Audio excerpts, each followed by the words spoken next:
मेरे भाई की डेथ हो गई। What happened with him? उनका एक्सीडेंट हो गया। बाबा काम करते थे, सैलरी बंद थी उनकी। फिर भाई चले गए काम पर वो, एंड फिर एक दिन अचानक से उसके दोस्त ने मुझे कॉल किया, बोला कि ऐसा हो गया है। And then suddenly everything changed. मैं अपने खून से लिख के तेरे लिए बेल करा देता हूँ, तू कहे तो मैं तेरे वास्ते खुद को जेल करा देता हूँ। मुझे कैद की जंजीरों से कोई डर नहीं, मेरा यार जो आज़ाद है तो मुझे कोई रंजिश नहीं। मैं एक बार सो रहा था रात को, तो मैं अचानक से ख्वाब देखा मैंने और मैं जाग गया। मैं बहुत डर गया उससे।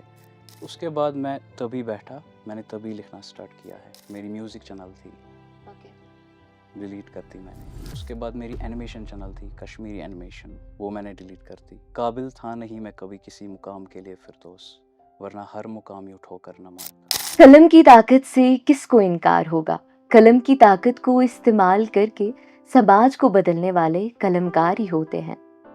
हमारे कश्मीर में मौजूद बडिंग ऑथर्स बहुत सारे मौजूद हैं। इनमें से एक मुमताज हैसियत रखने वाले कलमकार आज शो के मेहमान हैं, जिनका नाम फिरदौस बशीर है और जिनका ताल्लुक खिव पामपोर से है। अस्सलाम वालेकुम। वालेकुम अस्सलाम। वेलकम टू रेडियो राब्ता। Thank you so much. पहले जो है हमारे सुनने वाले और देखने वालों को कुछ अपने बारे में बताइए। तो जैसे कि आपने पहले ही कहा कि मेरा नाम फिरदौस बशीर है और मैं खिव पामपोर से बिलोंग करता हूँ। पढ़ते हैं आप? हाँ, पढ़ता हूँ मैं। किस क्लास में? 6th सेमेस्टर लास्ट चल रहा है मेरा। तो आप ग्रेजुएशन कर रहे हैं। ग्रेजुएशन। आपने जो है बुक लिखी है, ये बुक लिखने का शौक कब और कैसे पैदा हुआ? जी, शौक तो नहीं कहूँगा मैं, ये मैं कहूँगा एक मजबूरी है। क्योंकि एक इंसान जब वो अपनी फीलिंग्स को एक्सप्रेस नहीं कर पाता है अपनी आवाज़ के ज़रिए, तो मुझे ऐसा फ़ील हुआ कि मेरे पास बस एक ऑप्शन रह गया है कि मैं अपनी बात को लोगों तक पहुँचाऊँ, अपनी बात को रख सकूँ, वो है कागज़। क्योंकि मुझे ऐसा लगता है कि मुझे बात करनी नहीं आती है, and the only thing I can do is to write. और राइटिंग इज़ द थिंग जिसमें मैं अपने अंदरूनी जो मेरे थॉट्स है, जो कि रियल थॉट्स है, जो मैं बाहर जब मैं होता हूँ वो तब ज़ाहिर नहीं कर पाता हूँ, तो वो मैं तब परफेक्टली लिख पाता हूँ। आपने जो बुक लिखी है उसके बारे में कुछ बताइए। ये बुक रफ़ीक, इसका जो नाम है रफ़ीक, जो दिल के अज़ीज़ होता है, जो करीब होता है, इसी पे बेस है कि आजकल जो भी आप देखते हैं यूथ को बहुत ही डिस्टर्ब्ड है, अकेलेपन का शिकार करते हैं। वो चाह के भी अपने आप को किसी के सामने खोल के रख नहीं पाते हैं। तो बिल्कुल। रफ़ीक इज़ अ पर्सन जो कि उनको उस डार्कनेस में हाथ पकड़ता है और उनको लाइट की तरफ ले जाता है। ये रफ़ीक एक इंसान खुद के साथ हो सकता है, खुद के लिए खुद भी वो रफ़ीक हो सकता है, खुद का हाथ पकड़ सकता है, खुद को अंधेरे से निकाल कर रोशनी की तरफ ले जा सकता है। इस बुक में जो है आपके कितने कैरेक्टर्स हैं? इसमें जो मेन कैरेक्टर्स है वो एक रफ़ीक और खालिद। खालिद एक ऐसा पर्सन है जिसने अपनी लाइफ को छोड़ दिया है। वो 30+ एज के हैं और अब वो बस सर्वाइवल मोड पे चल रहा है, वो अपनी लाइफ को जी नहीं रहे हैं। तो जो रफ़ीक है वो उनकी लाइफ में आते हैं और उनकी लाइफ को फिर से निखार देते हैं। और भी इसमें नूर है जो कि खालिद की, हम कह सकते हैं कि नाकाम मोहब्बत होती है इसमें। तो और है उनके बाबा और हैं जो रफ़ीक की अम्मा, वो इसमें कैरेक्टर्स। आप जो है किसी और टॉपिक पे भी जो है बुक लिख सकते हैं। आपने इसी टॉपिक को क्यों चुना? मैंने खुद नहीं चुना, जो मेरे अंदर से आता है मैं वही लिखता हूँ। इवन कि मुझे ये कंसेप्ट भी नहीं था कि मैं इस पे लिखूँगा या मैं इसका नाम रफ़ीक रखूँगा। मैं एक बार सो रहा था रात को, तो मैं अचानक से ख्वाब देखा मैंने और मैं जाग गया। मैं बहुत डर गया उससे। एंड देन मैं बहुत टाइम तक सोचता रहा कि ये क्या देखा मैंने। एंड उसके बाद मैं तभी बैठा, मैंने तभी लिखना स्टार्ट किया है। और तभी मैं ये जो रफ़ीक है इसका जो है पहला पन्ना जिसको हम कह सकते हैं वो शुरू हुआ। ओके। आज सोशल मीडिया का दौर है, आप अपने थॉट्स को जो है सोशल मीडिया पे अपलोड कर सकते थे, लिख सकते थे, बट आपने बुक लिखी, ऐसा क्यों? जी, सोशल मीडिया की बात करें तो इससे पहले भी मेरी म्यूज़िक चैनल थी, ओके। डिलीट कर दी मैंने। क्यों? प्रॉब्लम है मुझे। मैं क्या? एक चीज़ पे नहीं रह सकता, मैं डिलीट कर देता हूँ। उसके बाद मेरी एनिमेशन चैनल थी, कश्मीरी एनिमेशन, वो मैंने डिलीट कर दी। अभी भी मेरी और एक चैनल है जिस पे 2 पेमेंट्स मैंने पकड़ी हैं, लेकिन उसके बाद मैंने उस पे काम करना छोड़ दिया। क्यों? रीज़न क्या रीज़न है? मैं कहूँ तो मुझे ऐसा लगता है कभी-कभार कि मैं कुछ कर सकता हूँ। कभी-कभार ऐसा लगता है I am zero, I am nothing. मैं खुद को कोसता रहता हूँ। मैंने खुद पे एक शायर लिखा था कि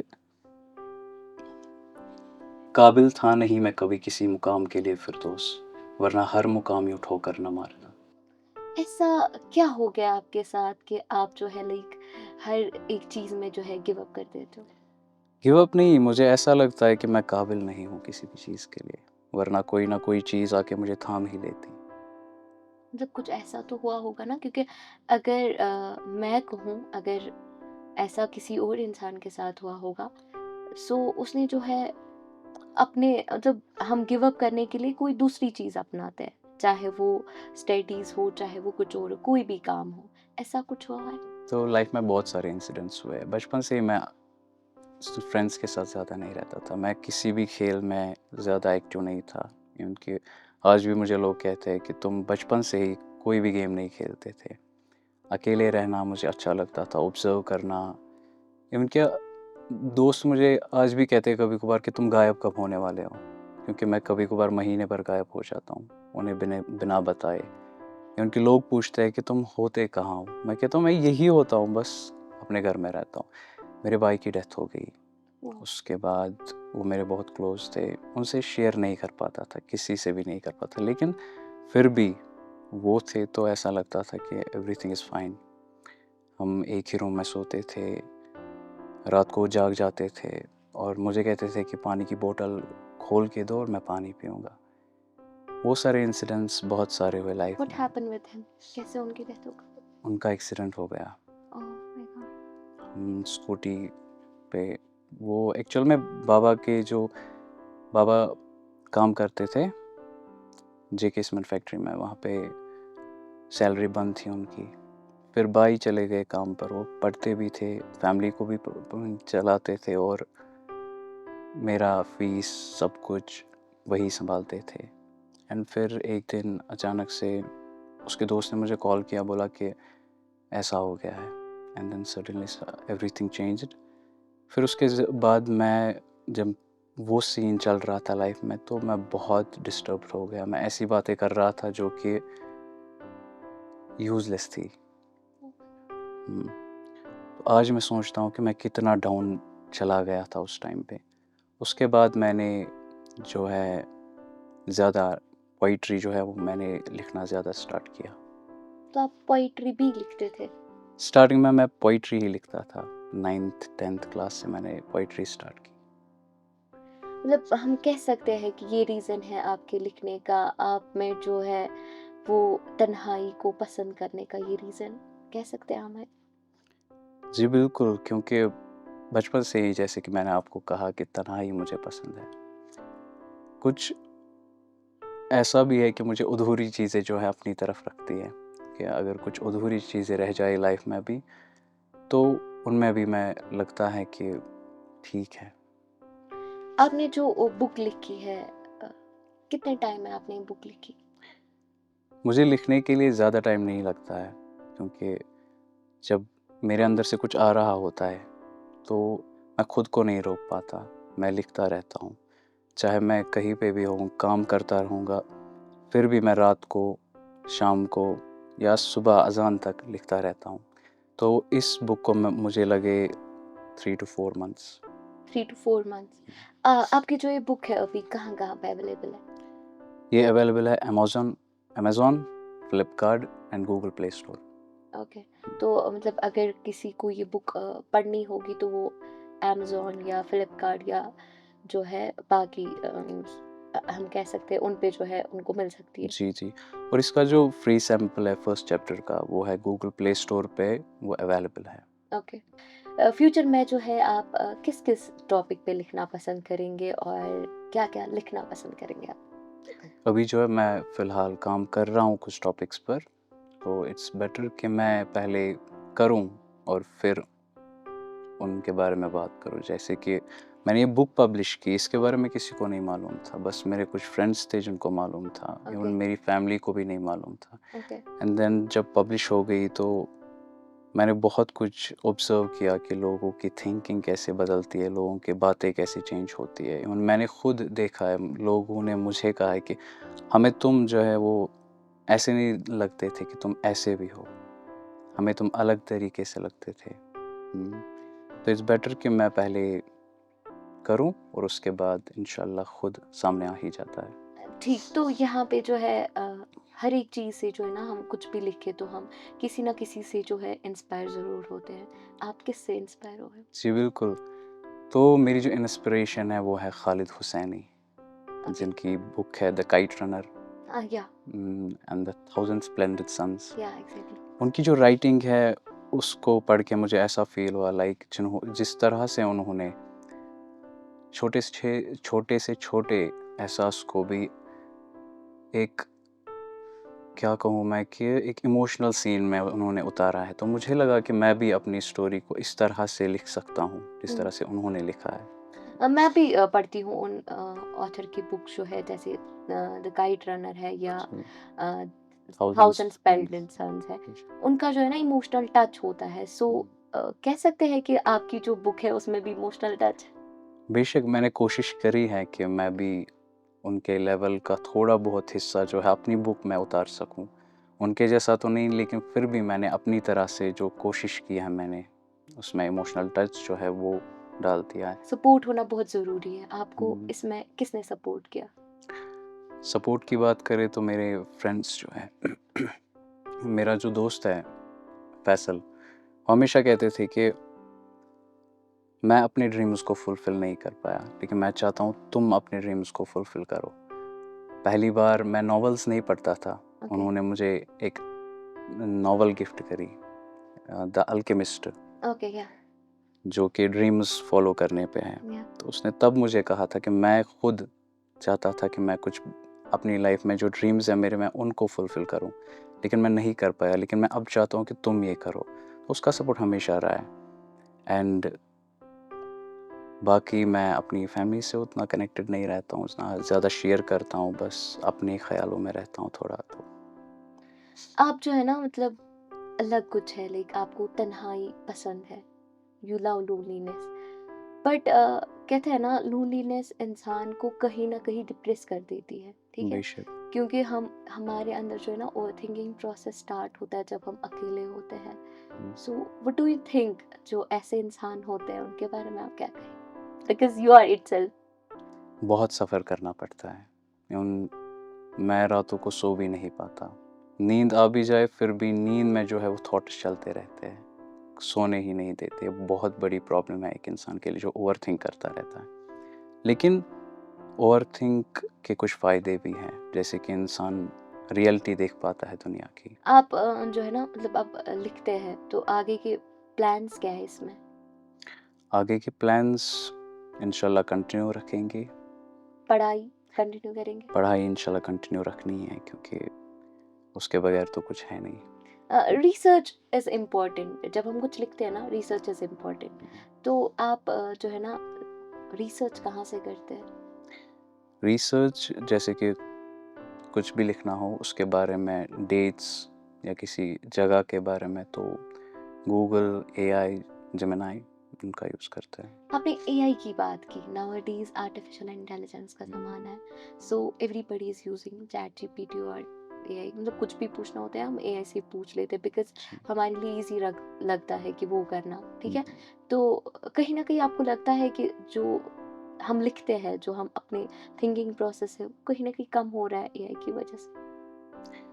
देखिए एआई के पास जो है उसके पास इन्फॉर्मेशन है, या एंड इन्फॉर्मेशन का जो एंड है वो विज़डम है। या AI can not reach wisdom. एक इंसान के पास जो एक्सपीरियंस आता है, विज़डम आता है, वो वर्ड से बियॉन्ड है। या वो हम फ़ील कर सकते हैं, उसका एहसास जो है वो हम फ़ील कर सकते हैं। तो एआई वो कभी फ़ील नहीं कर पाता, और हम जो लिखते हैं अपने कलम से, हमने जो खुद ऑब्ज़र्व किया होता है, खुद फ़ील किया होता है, वो एआई नहीं कर सकता है। He can give us a good story, but जो खुद इंसान फ़ील करे, दूसरे फ़ील करे, या मैं अगर लिखूँगा तो मैं अगर खुद लिख रहा हूँ तो मुझे पता है मैंने क्या लिखा, क्यों लिखा और किस रीज़न पे मैंने लिखा है। चैट जीपीटी से मैं माँगूँगा कुछ भी वो दे सकता है मुझे, लेकिन उससे मैं कनेक्ट नहीं रहूँगा। ओके, या एग्जैक्टली।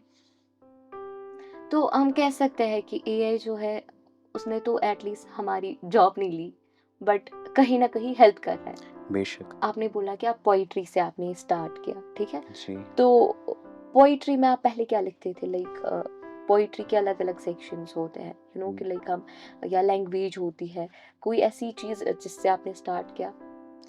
बस रैंडमली, जैसे कि मैंने आपको कहा कि मुझे अपने जज़्बात जो है किसी इंसान तक पहुँचाने नहीं आते हैं। ओके। मतलब मुझे बात करनी नहीं आती। तो मैंने उन्हीं जज़्बातों को जो है कागज़ पर उतारा। ओके। हम कह सकते हैं वो पोएट्री नहीं, बस मैं जो कहना चाहता था वो था। रॉ वर्ड्स ही कहेंगे हम उनको।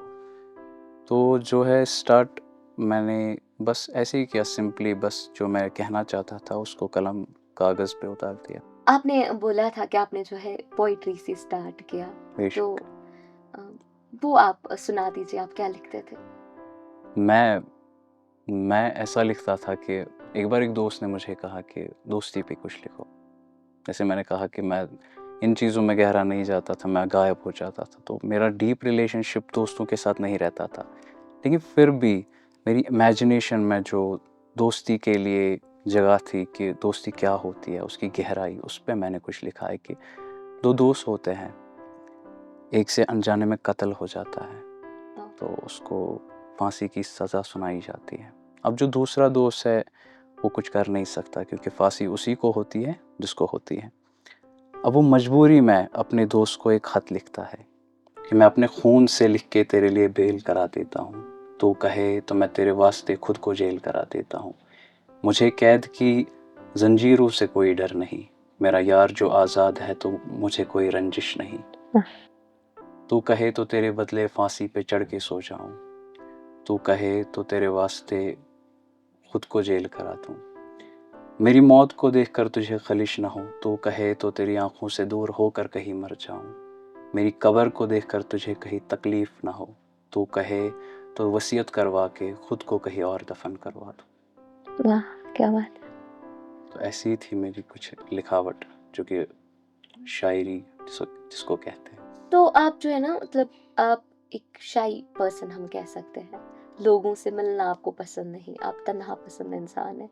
एंड आपके जो भी थॉट्स होते हैं, यू डू प्रेफर कि मैं लिख लूँ। हम्म। बेटर इज़ कि अगर मैं किसी इंसान से बात करूँ, मैं लिख लूँ। तो ऐसा क्यों है? क्योंकि मुझे खुद मैंने ऑब्जर्व किया है कि मुझे बात करनी नहीं आती है। बट मैंने ऐसा तो नहीं है। मैंने जब भी बात करी है मैंने खुद को बहुत कमतर पाया है। मुझे लगता है कि मुझे सोसाइटी में बात नहीं करनी आती है, तो बेहतर लगता है कि मैं लिखूं। और ऐसा भी कभी कभार फील होता है कि जो मैं सोचता हूँ मैं वो कभी किसी को बयान नहीं कर सकूँगा, मैं नहीं पहुँचा पाऊँगा वो बात किसी और तक। तो इट्स बेटर कि मैं लिखूं और वो मुकम्मल हो जाता है। आखिर में जो है आपसे एक छोटी-सी मैसेज, जो लिखना पसंद करते हैं, जो लिखने के शौकीन हैं, तो जी। उनको आप क्या कहोगे? उनको आप क्या टिप देना चाहेंगे? जो लिखते हैं या किसी भी फील्ड में जिसका भी जो भी इंटरेस्ट है, जिसमें वो खुश रहते हैं, कोई भी काम करते हैं जो उनको अंदर से खुशी देता है, तो उनको उस चीज़ के लिए जाना चाहिए, उसको मुकम्मल करना चाहिए जब तक कि वो उनके लिए बेहतर है, जब तक कि वो हार्मफुल ना है। तो उनको उस चीज़ के लिए जाना चाहिए, फिर चाहे कितनी भी स्ट्रगल्स क्यों ना हो। और जब इंसान सच में कुछ करना चाहता है तो उसका जो इनर सेल्फ है वो उसको रोकने नहीं देता है, बिल्कुल। वो चलते जाता है। या बेशक। तो बहुत से स्ट्रगल्स भी फेस होते हैं, इंसान को सपोर्ट भी नहीं मिलता है, या इंसान किसी को कह भी नहीं पाता, इंसान कभी कभार इतना टूट जाता है कि वो उसको लगता है बस अब मैं क्लैश हो जाऊँ, अब मैं बस कोलैप्स हो जाऊँगा एंड नाउ कुछ भी नहीं बचा है। लेकिन फिर भी इंसान को खुद अपना रफ़ीक बनना पड़ता है, अपना हाथ थामना पड़ता है और उठना पड़ता है फिर से। दैट्स व्हाई आपने अपनी बुक का नाम रफ़ीक रखा है। बेशक। आपका जो है, चलिए, आपका बहुत शुक्रिया, आप थैंक यहाँ आए, आपने अपना कीमती टाइम दिया, आपका बहुत शुक्रिया मेरी जानिब से, मेरी टीम की जानिब से। थैंक्स। अगर आपने भी कुछ लिखा है और मेरे साथ पॉडकास्ट करना चाहते हैं, तो आप जो है मुझे डीएम कर सकते हैं और मुझे रखिए दुआओं में याद और सुनते और देखते रहिए रेडियो राब्ता 90.8 दिल से दिल तक।